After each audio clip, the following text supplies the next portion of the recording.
એટલે આવી જાતનું જ્ઞાન એ આ પરીક્ષા આપવાથી થાય છે. અને એ પરીક્ષાની અંદર આપણે આવી રીતનું જ્ઞાન જેને થયું છે એવા અનેક દાખલાઓ આપણા સંપ્રદાય મહારાજના વખતમાં પણ થયા. છોકરાઓ પણ ગયા છે, કેટલાને મુશ્કેલીઓ થઈ છે, સંસારનો દુઃખો આવ્યો છે, અને સુખિયાય થયા છે અને દુખિયાય થયા છે. બધું છે જ. પણ જ્ઞાન હોય તો સુખિયા રહેવાય. બાકી પૈસાથી સુખિયા નથી, મિલકતોથી સુખિયા નથી, હોદ્દાઓ મળ્યા એનાથી સુખિયા નથી. સંસારનું કામ થાય છે, પણ જ્યારે આવું થાય ત્યારે સુખ દુઃખ આવે એમાં કોઈ નથી, એનાથી કંઈ સુખ નથી. ભગવાનનું જ્ઞાન હશે તો સુખ્યા રહે કે મારાની ઈચ્છા, મારા જે કરતા છે સારું હોય છે. કારણ કે આપણે કંઈક આ બધું ચોખ્ખું થવાનું હોય છે. આપણું જેટલું કંઈક થયું ગયું આગળ પાછળ તો કંઈક આપણા અજ્ઞાન છે કે આપણી વાસનાઓ છે, એ વાસનાઓ દૂર થાય એને માટે મહારાજે દુઃખ મૂક્યું કે એમાંથી આસક્તિ ટાળવા માટે કર્યું. એમ જ્ઞાનથી સમજણથી પાછી વૃત્તિ વળી જાય તો એને કશી કોઈ વાંધો નથી.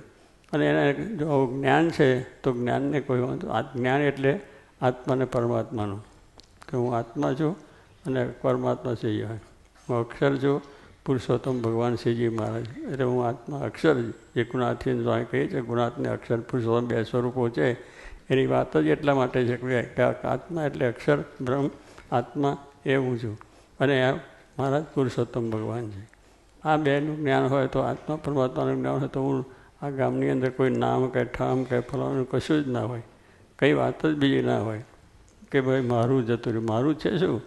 દુનિયામાં આવ્યા તાર લાયા ના તને જઈશું તાર લઈ જવાનું. એટલે મારું થઈ જાય છે, આ જ્ઞાન છે કે બધું મારું થઈ આમ જતું. એટલે એ માન્યતા ટળે એટલા માટે આ જ્ઞાન છે. ટળે એટલે આપણે સમજણ કરવાની છે.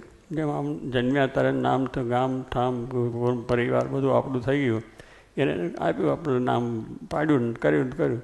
એમ સ્વામી કે આપણે જ્ઞાન થાય ત્યારે આપણું નામ ઠામ શું રહે કે હું આત્મા છું, હું અક્ષર છું, હું બ્રહ્મ છું, ભગવાન પરબ્રહ્મ પુરુષોત્તમ નારાયણ છે અને પરમાત્મા પુરુષોત્તમ નારાયણ છે. આ પ્રમાણે આપણને જ્ઞાન થાય. એટલે એ જ્ઞાન થાય પછી શાંતિ રહે. દુઃખ તો આપણે દુનિયાની અંદર રહેલું છે જ, પણ જ્ઞાન થાય તો શાંતિ રહે. કંઈ થાય ને બધું કંઈ આપણે એ નથી થઈ જતું કે પૈસા પાછા આવી જાય કે પછી બીજું એ થતું જાય. આપ્યા હતા ને ભગવાન એને આ લેના રહીએ છીએ. બે જ આપણે જો જાણ્યું કે આપના રહે છે ને લેના રહે છે, પછી ક્યાં આપણે વાત. પણ પેલું એટલું જ્ઞાન નથી. એટલે જેટલા પરીક્ષા છે એટલા માટેની છે. એટલે દરેકે આ પરીક્ષા બરાબર આપવી જોઈએ અને એમાં આપણે પોતાના લાભને માટે છે.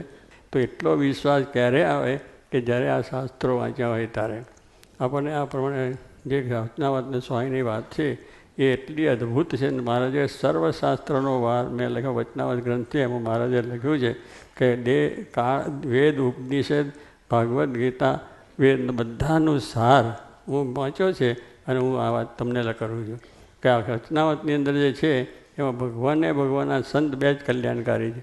આ મહારાજ પોતે પોતાનું અભિપ્રાય લખાય પોતાના વચનો વાંચજો. વાંચનારની અંદર છે ને આ વાત તો એમને વાક્યમાં લખ્યું છે અને 4 સંતોએ એનું નિવેદન કરીને લખાયું. પણ આવું પોતે મહારાજે કહ્યું છે કે 4 વેદ, ખર્શાસ્ત્ર, 18 પુરાણ, ભારત ઇતિહાસ એ બધાની અંદર કોઈ બધો સાર હોય તો ભગવાન ને ભગવાનના સંત કલ્યાણકારી. જેને ભગવાન મળ્યા, રામ મળ્યા તો રામનાથી, કૃષ્ણ તો કૃષ્ણથી, બીજાથી ત્રીજાથી, અને સંત એવા મળ્યા એનું કલ્યાણ થયું. એ મારા કે અત્યારે પણ આ છે કે આ ભગવાન તમને મળ્યા છે અને સંત એનાથી કલ્યાણ છે. એ મારાનો કહેવાનો સાર છે. એવું સારરૂપ વચનાવત છે. એટલે વચનાવત તો ખાસ આપણે વાંચીશું. બધા શાસ્ત્રોનો પણ સાર આવીએ છીએ.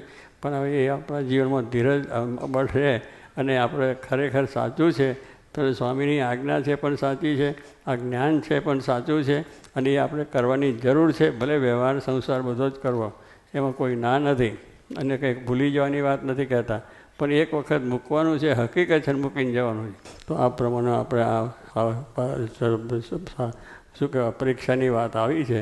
આજે તમે બધો ઉત્સવ ઉજવ્યો છે અને સંવાદ પણ સારો રજૂ કર્યો છે. તો એની અંદરથી સાર એટલો લેવાનો કે બધા તો ગઈ વખત 2000 આપ્યા હતા, આ વખતે 2200 બેસવાના. એટલે આપણે તો ભલે હજુ બધાએ ઘરમાં બધાથી બેહવાનું છે, આપણે બધાએ જ્ઞાન મેળવવાનું છે.